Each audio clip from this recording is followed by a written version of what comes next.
Welcome to the Karuna Life, the podcast where we explore the connection between spirituality and everyday life. I'm Gina Kitzmiller. I'm a professional intuitive, a Reiki master teacher, and a longtime spiritual seeker. Join me as we dive into topics like living a heart-centered life, connecting with our intuition, and unleashing our own power. We'll discuss the metaphysical world, spirit guides, and finding magic in the ordinary. Get ready to embrace your inner mystic and explore the realms of the unseen.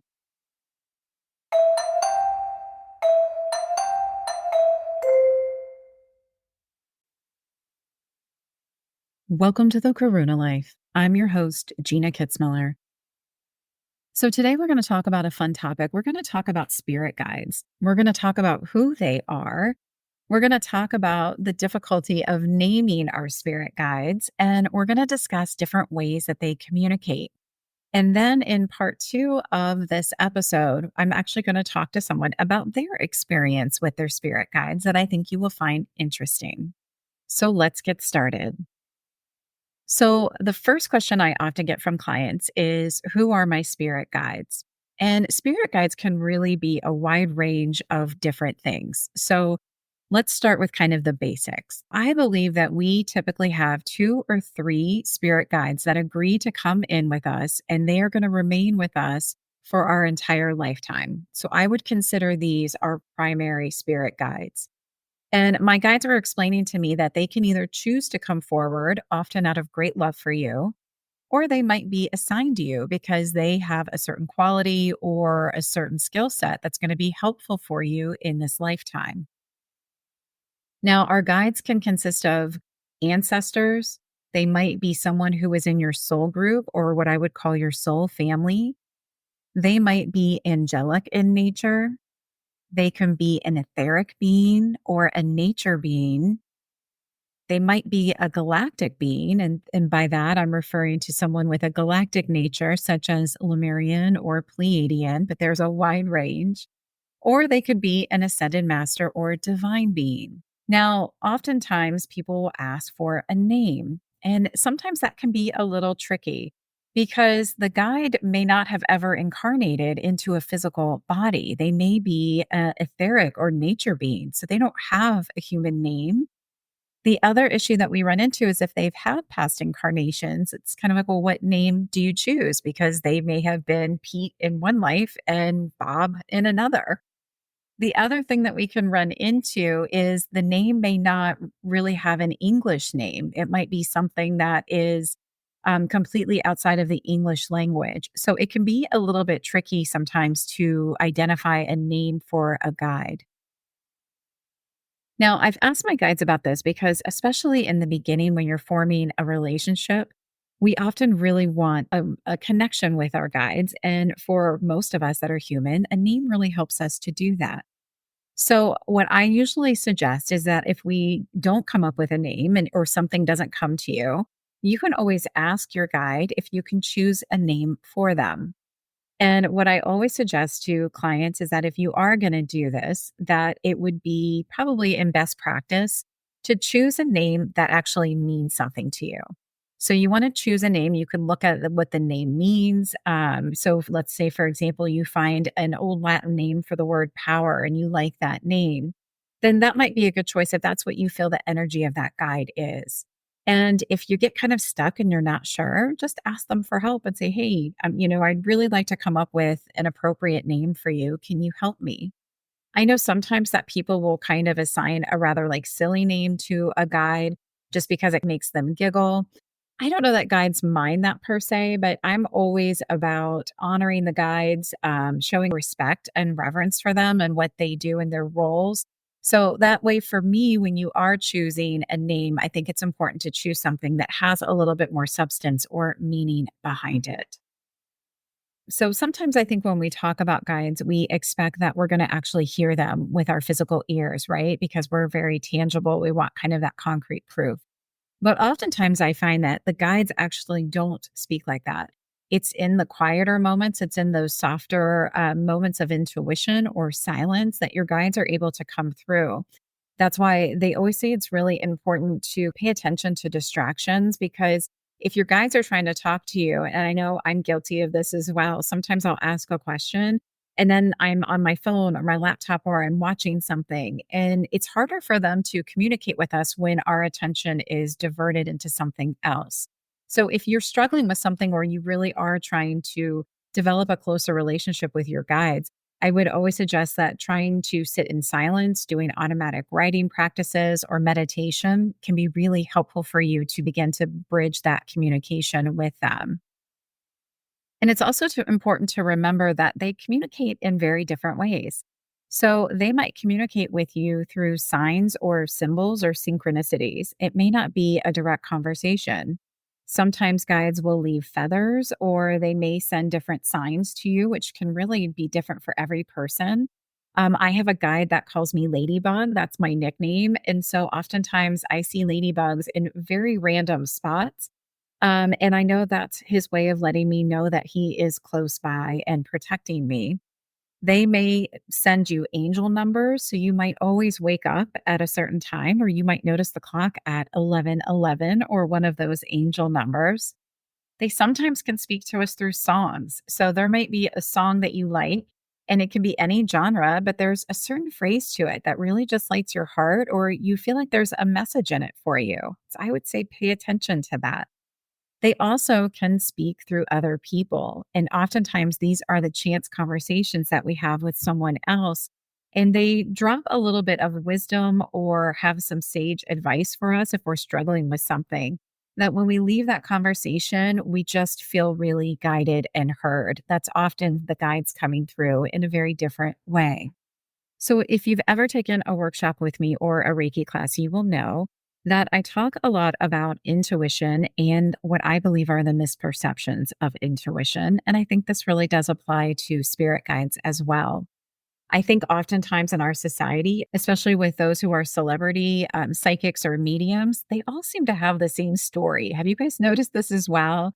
It's like every person will say, I've been talking with spirit since I was 4. And for me, it was much more subtle than that. I certainly had instances when I was younger that I had a few things that were a little outside the norm, where, for example, I would hear someone calling my name when I was in 4th grade. And I would walk into a room and ask my mom what she wanted. And she would say, well, I didn't actually call you. And I would be like, oh, and it kind of freaked me out. But the world is changing. Our vibrations are changing. Consciousness is rising on the planet. The veil is very thin now, too. And so, more and more people who may not have considered themselves intuitive are able to access this information. I believe the Akashic records and our guides are much more accessible to more people than they ever have been before. So, if this is something that interests you and it lights your heart up, I would suggest you really lean into this as much as you can. I believe intuition is more like a muscle. I think like the fact that most of us couldn't go out and run like a half marathon right now. But you know what? I could train and I could put the time in and practice and get the right attire and move towards that goal. And it's the same with intuition. So if it's something that you practice and you continue to work on, just like any other skill, it will grow and improve over time. And often we don't see the growth until we look back and go, oh my gosh, yeah, I guess that really was different than what I was experiencing a year or 2 years ago. Because oftentimes those shifts can be very subtle and we don't see them as they're happening. The other thing with intuition and talking to our spirit guides is we have to be okay with the fact that everyone's experience is going to be different. So, one of the biggest blocks to intuition and to talking with our spirit guides is the expectation that it has to look a certain way. And when we start to have self judgment or competition, it really shuts that channel down, or it's going to constrict the amount of information we're able to receive. But when we can relax, when we can just be curious and play with it, you really will open up the doors then to have a very different experience. And I always like to remind people that in spirit, we're all intuitive. So you may have chosen to come into this life with a different variation of intuition because it would be really boring if every single one of us saw everything and interpreted everything and had the same channels and experiences than the person next to us. So you might have been extremely intuitive in a certain sense, like clairvoyant in a past life. And then you may choose to come in this one and say, okay, well, I've experienced that. So maybe this time I'm going to have it look a little bit different. Maybe I'm not going to be clairvoyant, but I'm going to experience my guides through synchronicities. And so it's going to look a little bit different. We often, at times, I find, is we want to assign a judgment or a grade. And it becomes, again, that kind of competitive, having to edge someone out, have to be the best. And when we can relax and be kind to ourselves, we're going to get more information and just understand that it's okay if you don't get it the exact same way as the person next to you. Can you honor what you are getting? And that's what we want to lean into. So I always want to let people know a little bit about kind of my backstory and how I came into talking to my guides. Because as I said, I don't follow the celebrity kind of storyline of it was also very natural from the time I was a child. One of the first times that I had Reiki, one of my guides came forward. And I just felt so comforted and connected in with this being. And that night, I actually had a very vivid dream of this like glowing entity kind of standing over me in protection. Now, I didn't talk to them as easily as I do today. My guides always like to remind me that the relationship with guides is very much like anything else. It's a practice, it's something that you cultivate over time. So I'm asking my guides if there's what they would like to kind of chime in on this with. And what they're saying is that for many people, there can be an impatience. So there's a desire for a closer relationship with the guides. And they're reminding me that it's kind of a process for them too, because some of them are learning to communicate in ways that aren't very natural for them, right? Because they may not speak English. So they're kind of learning and they're telling me that they will like try certain things and kind of see what sticks, so to speak. Like where is this going to work? They're reminding me that divination cards can be a really wonderful tool for those of you that are trying to have those conversations with them or want a little bit more direct messaging from them, but you're having difficulty kind of hearing them with that intuitive mind. So they're saying they have their tools in the toolbox and they'll start just trying stuff. And they pay attention and they'll say, okay, well, look, Gina noticed the clock, the other day. And so that worked. We might try that again. And maybe we might throw something a little bit different in. Maybe we're going to send an animal messenger to her because she's going to go look that up and figure out what that animal messenger is. So they're going to try it from a couple different angles. They're saying that it's really important for all of us to be patient because I think what happens is they'll try one or two things, or we may miss a sign and then we get frustrated and we think that they're not sending us any signs or they're not communicating with us, or we tell ourselves, well, I can't do this. So I'm just going to stop it and leave that to someone else. So they're saying the more that you can be patient with them and understand that they are trying, and sometimes it really isn't meant to be a direct conversation with you, that you can kind of open to these other ways that they're going to communicate with you. A lot of times they're working on our behalf behind the scenes in terms of synchronicities and bringing in things as you're ready for them. The way that they always describe it to me is that they always say that if I'm walking on a path through like the woods, they're essentially above the tree line. They can see if that road's going to be a dead end, or maybe there's a roadblock, something I'm going to have to go over. The terrain gets a little bit rocky. And so they're trying to distill that information to me of like, hey, you probably want to go left up ahead because we know to the right is going to be a little bit tough. Now, I still have free will, so I may listen to them, I may not. Like I might be like, "Nope, I'm just going right," and they may try to keep telling me, hey, it's not really the best thing, but that's okay. That's part of our human experience. The one thing I will say about guides is that they are never negative. They are never demeaning. They are only loving and supportive. So if you are beginning to talk with your guides and something comes across that sounds negative or demeaning to you, I would give pause because either one of two things has happened. Either one, you forgot to set a protection and you're talking to someone or something that doesn't have your best interest at heart, and that does happen. Or it could be it's really a reflection of what you think. So it's that your filter has kind of slipped, so to speak. And instead of reaching for the guides, you're actually leaning a little bit too much into your own thoughts or judgment. And now it's coming forward. So I wanted to give a shout out actually to my spirit guide team because I have a rather large team. And I like to remind people that we have what I call special ops teams. And a special ops team is a team that is going to come in for a specific amount of time, an event, or a project. And they're going to help you with that project until completion. And then they're going to step back. So we have the 2 to 3 main guides that will always be with you. And I believe we have other ones that kind of come in and come out as they are needed during our lifetimes. So it's nice to know about special op teams because if you're going through something or you need assistance, it's sometimes nice to actually specifically ask that team. So, for example, if you're thinking about relocating, you might call in your special ops relocation team because they're going to be working on that with you and to try to help you to navigate and get to the best place for you and help you to tie up all those loose ends that are going to happen with a relocation. So maybe you're working on a book or you've recently started a podcast or a blog, then you might have a special team working with you to help you to navigate some of the more challenging aspects, even the IT and the marketing and all of those things that go into a project. That we can have special teams come forward to help with those for a certain amount of time. So, as we wrap up part 1, I hope that this was helpful for you. If I didn't get to a question that you have, certainly send me an email, Gina@thekarunalife.com, and I will be happy to answer it for you.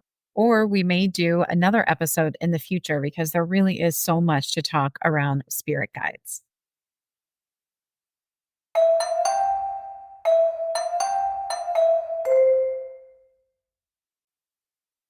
Welcome back. So, for the second part of this episode, I thought it would be interesting to have a conversation with someone about spirit guides. So, we are going to talk to Jeff Reinfrank, who is a first responder.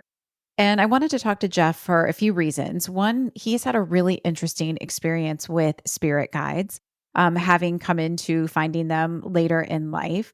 And the other thing is that Jeff is actually my boyfriend in real life. And we were laughing before we started recording that this late in life, there really isn't a good title for what to call romantic relationships. So it is what it is. And this is what we are going with. Okay, so probably the first question I have, Jeff, is since I've known you for a very long time, and I don't remember us having any discussions around anything metaphysical, is did you always believe in spirit guides? That would be no. I didn't. I don't. I can tell you a little story that might help you out. The first time I learned, or first time I even heard a spirit guide, and didn't even realize it was a spirit guide. I was engaged at the time. I was struggling through a relationship, battling my own mind on what I wanted to do with the relationship. Because I was just kind of going over my daily routine in my head, just saying, "Oh, I got to take care of the kids here. I got to take them there," scheduling things, and then all of a sudden, out of nowhere, a voice came forward, and it wasn't my inner voice. It was much different. It was more of a lower tone, I guess you could say, and it told me that it said, "You need to get out of this relationship. You need to end things. You can get out now. Now's a good time. Get out." And my inner voice was like, "What in the heck was that?" It was took me off guard. So then, as time kind of went on, and I did get more in touch with my spirit guides, I realized that that was a spirit guide telling me to get out of the marriage. I did continue in with the marriage. It was very rocky. It's something I didn't want to do, but my ego just drove me through. It was my second marriage, so I wanted really hard for it to work. So I tried to push through no matter what happened. But hindsight, looking back, I could have saved a lot of, um, I guess, time if I would have known to listen to my spirit guide at the time. But I did learn a lot of lessons along the way, so it came out to be a positive thing, and I'm here now with Gina, so it definitely worked out. So, when we talk about spirit guides, one of the reasons why I wanted to have Jeff on is because his experience is different than what I typically see with clients and students. And for myself, years ago, when I started to learn about spirit guides, my guides originally came forward, 2 of them as Native American. There was one that I called grandfather, who was an older Native American male. And then there was a younger Native American who I could not get the name on. So I had named him David. And so as the years went on, I became very attached really to them. And I had an Akashic Records reading with someone, and she told me that actually their like personalities were different, that they were not Native American as I had interpreted them. And it was actually kind of a hard lesson because I really mourned the relationship that I felt like I had had with them. Very much felt like when you have a friendship end or something had changed. And so this is part of why today I don't get too attached to names. I usually refer to my guides as a group, because I understand that for many of our guides, some of them have had many different incarnations. So they certainly could have been Native American and in one lifetime and something very different in another, as well as their names would change and shift. And so this is why I hold very lightly, I would say, to the identities of my guides. I also don't typically disclose who some of them are because I worry that it leads to people being competitive, in one-upmanship. Is that a word? Oh, yeah, I think sure. I It might is have now. we just made that up.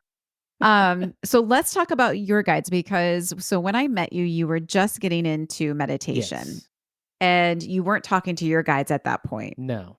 So as we were talking, I think you had told me that I had would say mention things about my spirit guides. Yeah, you did mention some things about your spirit guides, and it's an interesting kind of funny story because when you're newly dating someone or newly trying to get to know someone, and we knew each other for a while, but not in this way. So asking some questions that came up was a little bit odd because it brought about a couple of different conversations, and we were newly dating at the time. So I was a little bit tentative about bringing odd things up that she was saying.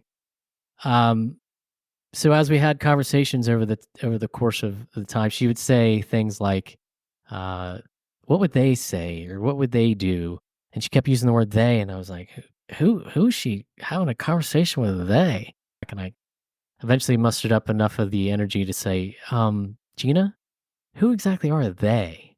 She and she forwarded and explained to me that those are my spirit guides, and I thought, what are spirit guides?" And then she went into a big lengthy description of what they are, what they do, and everything about them. And it really, I kept an open mind about it.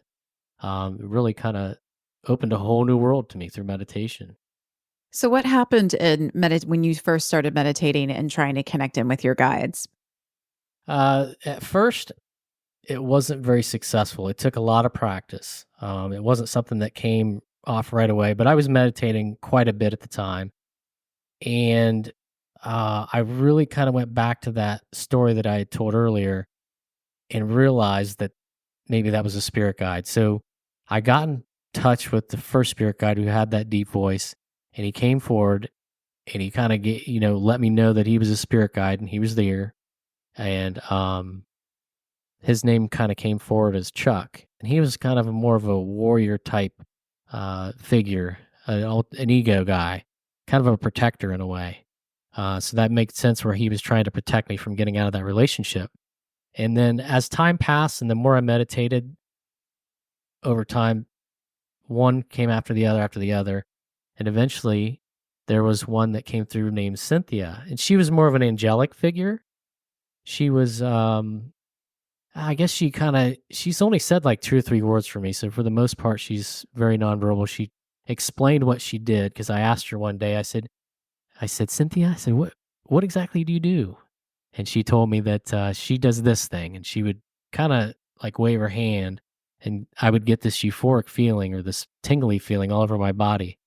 And the sensation was pretty strong at the time. So that gave me an indication of what she does. And I was getting those feelings through meditation, but I had no idea where they were coming from. But it showed that what she was in charge of. And the third one has an interesting story, and this is Cisco. And Cisco kind of has an Italian accent. He he came forward when I was in meditation one time.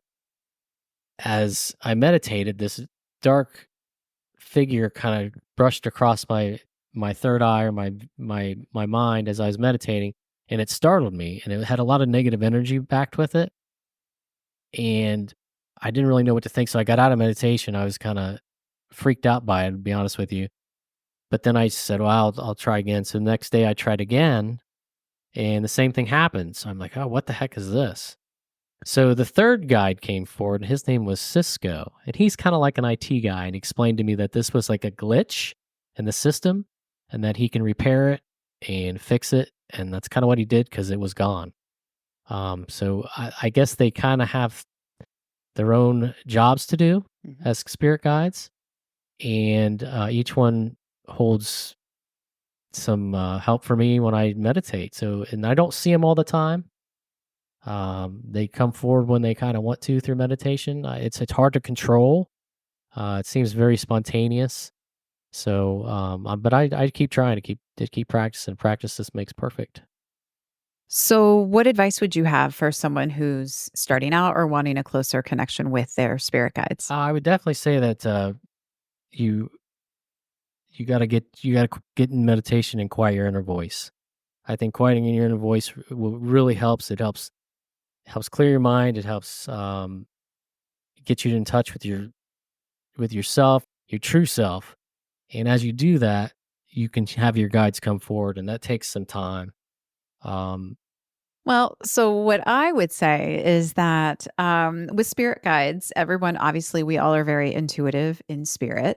And I believe people choose how much intuition or what types of intuition they're going to have in this lifetime. So I think that when people are feeling nudged to have a closer relationship with their spirit guides, that's usually a soul nudge that there's something there for them.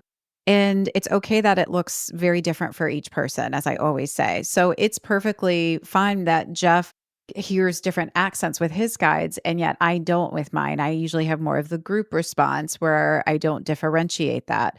But it's still vital information, it's still helpful. And someone else's spirit guide may not talk with them at all because that's one of the clairs. If you've taken Reiki with me, we talk about the six clairs. So everyone has different types of intuition that they're going to be a little bit stronger in. So Jeff very clearly has a strong suit with clear hearing. And for someone else, though, their guides may talk with them through divination cards and they may not hear a voice at all, but yet they may have an oracle deck that they really like to use, that they feel they get very accurate messages. I also know someone who gets very clear messages from her guides through music. And so when she hears certain songs, phrases will jump out at her. And those are the messages that they are trying to get her to receive. So it's kind of neat that it'll look different for every person. yeah, that's good. I knew you'd have a better answer than me. I will add too that I think that I didn't mention this, but Insight Timer has really changed things for me as well. And that music and the ambient music that they play is really helped. And I kind of had a transformation from when I first started. I needed the guided meditations, and over the course of time and doing it over and over again, I kind of realized that I guess it transformed into just having the ambient music was better right now. And I'm sure that'll change over time. Maybe at some point I might not even need music. Yes, I do agree that I think it just depends on where you're at. It's not really a level because it's not that one's better than the other. But it's really difficult for a lot of us to sit in silence. Like if we said sit in silence, the mind chatter tends to creep in. So I think guided meditation, and if you know me, I adore Insight Timer as well. We joke that we should have like a sponsorship from them because we both like it so much. But it is really helpful to have someone guiding you. I think music really can help to open the heart and to quiet the mind. So I pay attention when I choose a meditation, what type of music I want to listen to, because all of those little things really do add up when you're trying to reach into the world of spirit. And I think over time you'll learn what works for you and what works best, and everybody's different. So I want to talk in particular about your guide, Chuck, because I adore Chuck. He is a He's a character. poppy guy. So I would describe Chuck, and you can correct me. So he is very direct. He often will come through and say very kind of funny, but yet very direct guidance. Would you say that that's correct? Yeah, he's actually pretty creative too. It seems like there's a lot of analogies that come forward. Um, this kind of goes into a little bit of a story, I guess, for us. When we went on our trip to Florida, we first started dating. Um, I mean, it was a magnificent trip. It was 10 out of 10, best trip we ever had.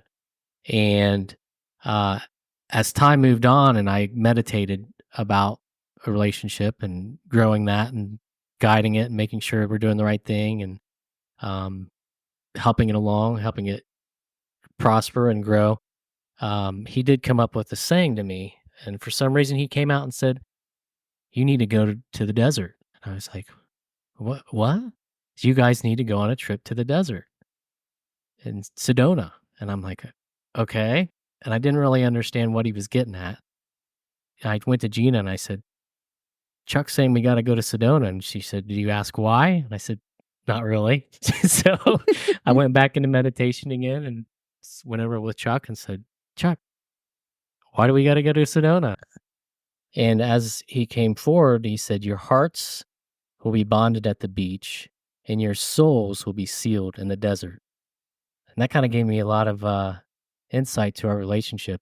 So now since then, we've been trying to go to Sedona for months. It's on our We'll plan. get there. Yeah, 2025, we've been told. We have the clock is starting to tick. So that's kinda what Chuck has done for me, an example of something. Okay, and his personality is A little harsher sometimes. direct. I would use the Direct. term direct Yeah, because direct. he's never negative, No. but he kind of calls both of us out, I think, and if he thinks something is BS, he Yeah. has no problem saying that. Yes, this is very accurate. Okay. So he does kind of make us laugh. But I often will ask Jeff to have Chuck come forward if I need very direct, kind of cut Yeah. through guidance with Yeah, like he'll say terms like "stay in your lane," things yes. like that. I think Chuck could have his own podcast, I Jeff. think he probably could.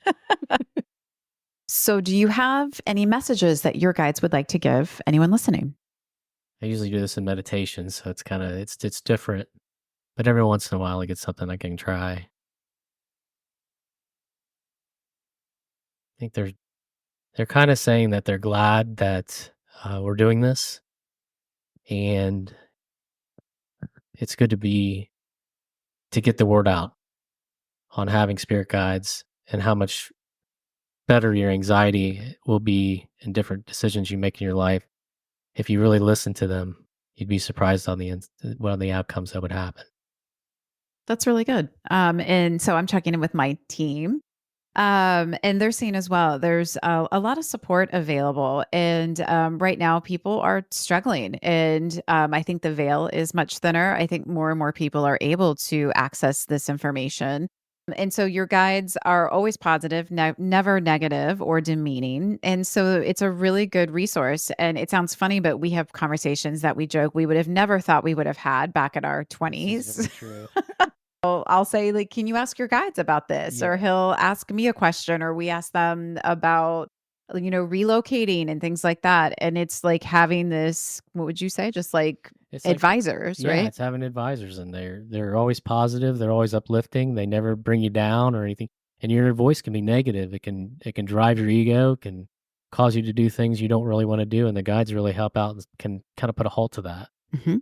Great. So I think that is all that I have, Jeff. If you have anything else you can add. Well, we could have story time again later. No, we're not.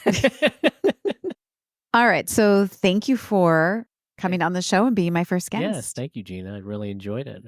Hopefully, we could come around again sometime. I'm sure we will. Thank you, everyone, and have a great rest of your week.